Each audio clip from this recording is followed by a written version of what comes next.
คนเอาสิมาซื้อตอนนี้เฮามาหลอกตลาดหลัก35เนาะ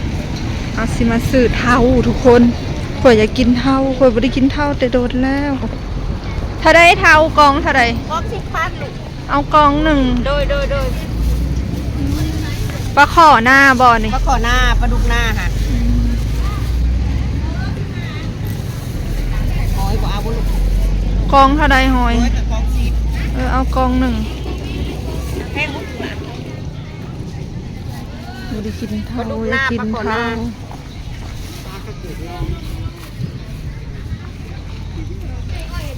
เท่าเด้อเท่าใหม่ๆเด้อเท่าฮักกะมาของ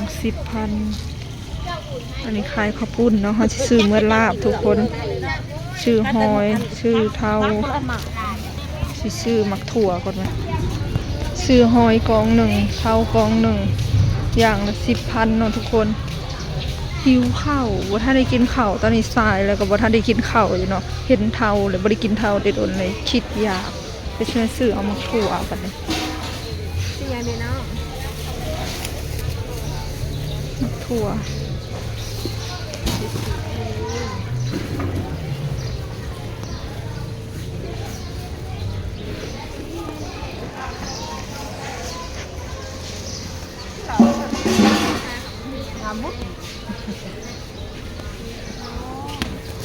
ซื้อมักถั่วกำหนึ่งเราทุกคน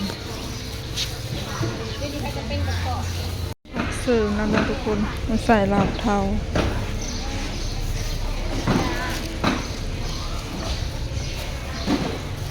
ได้แล้วเครื่องใส่ลาบเทาเฮาเนาะทุกคนเดี๋ยวเราจะไปซื้อปิ้งไก่เมื่อตอนเด็กๆเฮาเนาะวันนี้เนาะ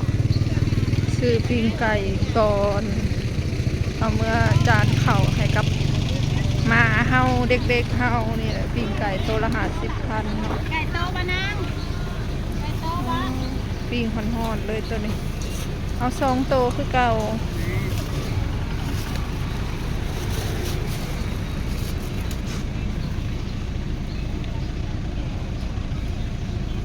ตัวนี้โตเท่าไรจันคือกันจะเจียวไก่ตุ้ยปะนี่เอา2 โตนี่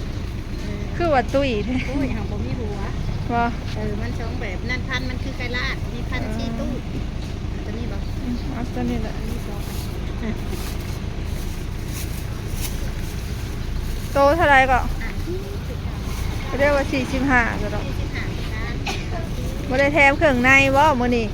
ตะเก้าคือแถมเนาะ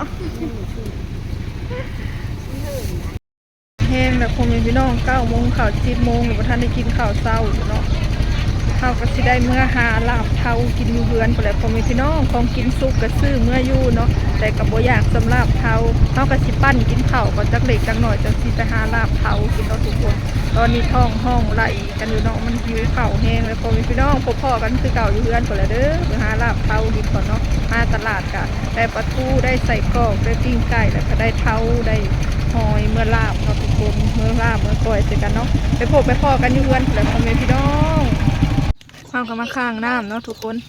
แล้วก็มาใส่ปลาเด็กน้อยหนึ่งเพื่อสิลวกเทาเนาะข้าวก็สิมาจิ้มหอยเนาะทุกคนนี่หอยจูบซื้อมาพร้อมกันกับเทาอะไรต้มแล้วเรียบร้อยจนค่ำแต่พ่อแม่พี่น้องจนว่าสิเป็นข้าวแรงเลยน้องเขามาเห็ดนี่บริกินแต่โดนแล้วลาบเทา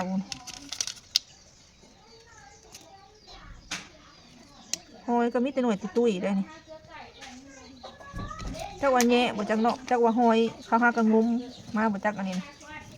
หอยงุ้มมาใหม่ๆเลยเฮาบ่ทันได้อันแช่น้ำมันหามันอันนั้นได้มันแง่ได้มันแง่ขี้ดินนี่ในหัวมันนี่โอ้ยแม่นอะไรห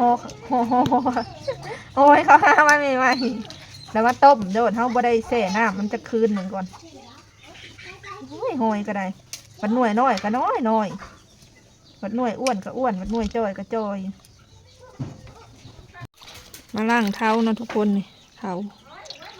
มีขี้เหงื่อนำอีกบีบหน้ามันออกสาลายน้ำจืดสลายมากุเมะกินแล้วพิษกระเพาะได้นี่แต่แซ่บ ไผบ่มักก็ว่าบ่แซ่บแต่ข่อยหามักอยู่เนาะปีละเทื่อกินชื่อมากองหนึ่ง10,000ก็บ่ได้หลายปานใด ทางนี้ของโปรดแล้วแหละเขา ขายน้ำของโปรด เท่านั่นแหละเขามากินเท้ามันแซ่บ มึงก็มากินบ่น้องเพลวมากินเท้าคนพี่น้อง ใส่หอย เรือนก็ได้บนเห็ดกินกับผกๆนะทุกคนพอดีลาบบาทหนึ่งนะซื้อกองหนึ่งละ10,000พอดีลาบบาทหนึ่งเบิร์ดพอดีกินเถื่อเดียวนะทุกคนไส้ยังไม่ได้เปิดขึ้นมาเลยดิมาสิมาผักเนาะมันเนาะมาเบิ่งวิธีการผักเราว่าอันนี้คือเห็ดที่แตกวะตัดเอาผ้าตัดผักอันนี้เนาะให้มันหมุนๆสั่นๆเวลากินมันจังกินสบายเวลากินมันจังบ่เป็นเส้นยืดเส้นยาวนะทุกคนเวลากินมันจะตัดขึ้นสบายนะสาหร่ายน้ำจืด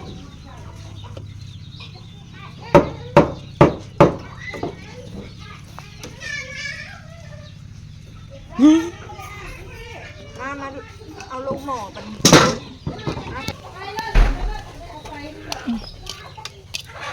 เอาลงหม้อน้ำปลาแดกเนาะเสียดายแต่บ่มีกบบ่มีอันปูปลาใส่มันสิลวกไว้ประมาณ 2-3 นาทีพอมันสุกแล้วมันก็สิเปลี่ยนสีเลยมันออกสีเขียวๆหน่อยหนึง มันวันละลายบ่ อันนี้เผื่อใส่เครื่องลงไปก็พอดีแหละน้ำมันเนาะเดี๋ยวนี่มันสุกแล้วนี่ลวกเอาเข้าห้องลวกเอาให้ไปต้มเพิ่งเนาะสีมันจะออกแบบเขียวๆได้พอเลยเนาะทุกคน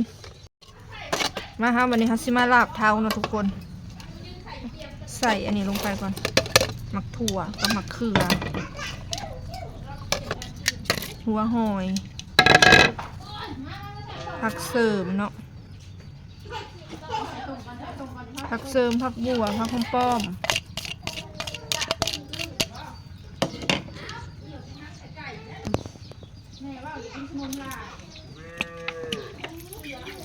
ใส่น้ำปลา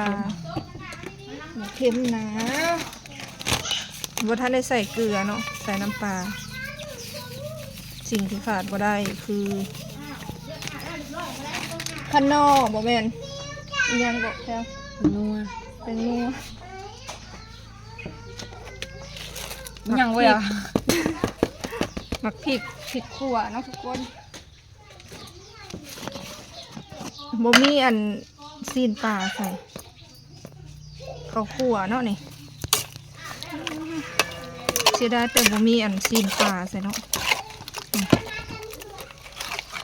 ลองมาคนให้มันเข้ากันเลยเนาะลาบเทาเฮามีแต่หมักขั่วกับหมักเขือลายกว่า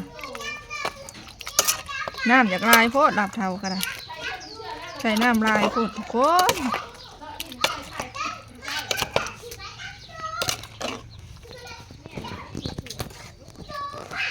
ต้องซีนกันเลย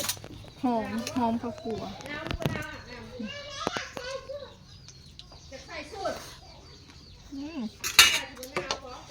ล้างเสือ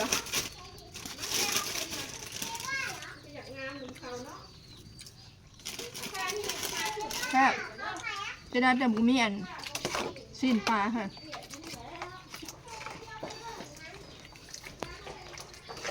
มีซีนปลาแค่นี้ผักนะทุกคนใส่ข้าวคั่วเพิ่มอีกแล้วก็เอามาพริกดิบซอยลงแต่ว่าพริกดิบเราไม่ได้ซื้อมาเท่ากันบ่มีก็ไม่ได้ใส่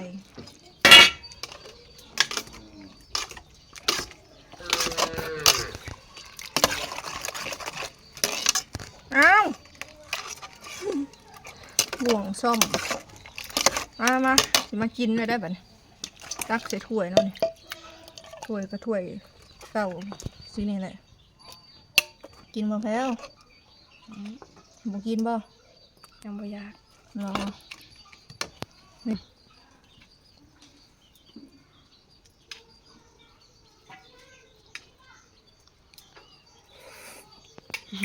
ตะไคร่น้ำบ่ ขี้ไข่น้ำชั่วขี้ไข่น้ำ ข้าวกันข้าวเหนียวป้าข้าวเหนียวกันเหนียวค่ะดิเหนียวชมชื่อมาเลยทุกคนลาบเทา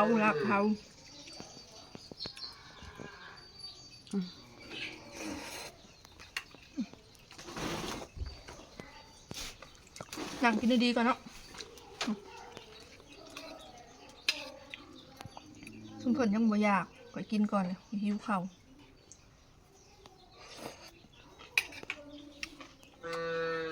มาเริ่มมือกอง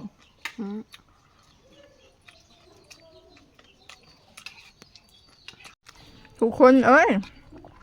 กินไปหลายๆคำฮะก็คิดออกว่ะลืมใส่หัวชีไข่แล้วทั้งช้อยหัวชีไข่ใส่ลงไปในหม้อก่อนเนาะกินลงไปสักพักแล้วลืมใส่หัวชีไข่คันใส่หัวชีไข่มันสิหอมเนาะชีไข่ลงไปแล้วเนาะทุกคนถ้าต้องใส่หัวชีไข่ใส่หัวข่าเนาะมันจะหอม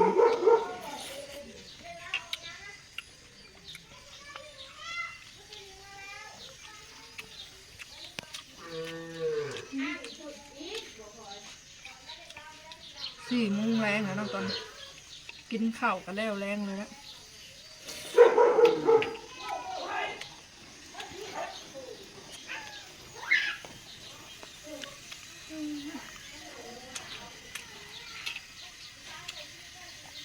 ใส่หัวข่าใส่หัวชีไข่ใส่ชิ้นปลาชิ้นกบใส่อันหมกแข้ง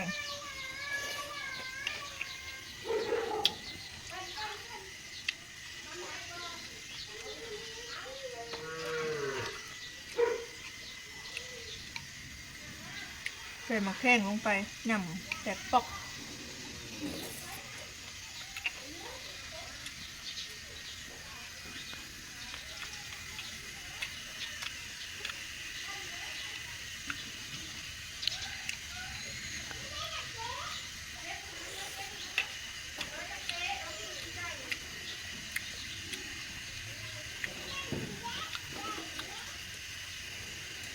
โอเคเนาะพ่อแม่พี่น้องสำหรับคลิปนี้ขอจบเอาไว้สำหรับกันเด้อบ่ทันได้อิ่มเนาะคลิปหน้าพบกันใหม่ฝากกดไลค์กดแชร์ฝากกดโฆษณาคลิปหน้าพบกันใหม่สบายดีสวัสดีเด้อบ๊ายบาย